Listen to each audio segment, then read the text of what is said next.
2023 সালে ময়নামতি রেলওয়ে স্টেশনের কাজ শেষ হলেও বন্ধ রয়েছে গেল 2 বছর ধরে। দেখভালের অভাবে নষ্ট হচ্ছে মূল্যবান যন্ত্রপাতি ও আসবাবপত্র। স্টেশনের কার্যক্রম বন্ধ থাকায় প্ল্যাটফর্মে চলছে ধান শুকানো মাড়াইয়ের কাজ। ট্রেন না থামলেও সাধারণ মানুষ ও স্কুল কলেজের শিক্ষার্থীরা স্টেশনটিকে ব্যবহার করছে বিনোদন কেন্দ্রের মতো। স্থানীয়রা বলছেন স্টেশনে রাতে বাড়ে বখাটেদের আড্ডাখানা এবং স্টেশন থেকে চুরি হচ্ছে বিভিন্ন যন্ত্রাংশ।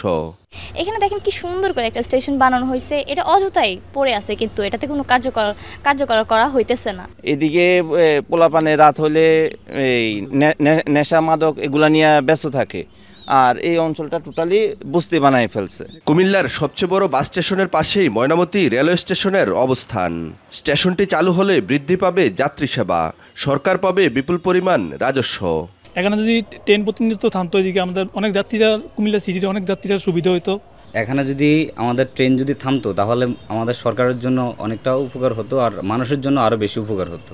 দায়িত্বরত কর্মকর্তা বলছেন প্রয়োজনীয় জনবল সংকটে চালু হচ্ছে না স্টেশনটি, ফলে মিলছে না যাত্রী সেবা। ঊর্ধ্বতন কর্তৃপক্ষের সিদ্ধান্তে জনবল নিয়োগ হলে স্টেশনটি চালু করা সম্ভব বলছেন এই কর্মকর্তা।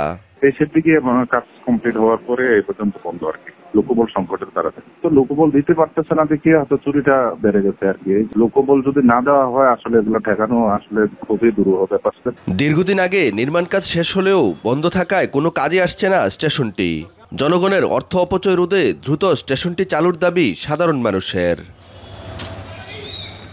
আবু মুসা, মাই টিভি, কুমিল্লা।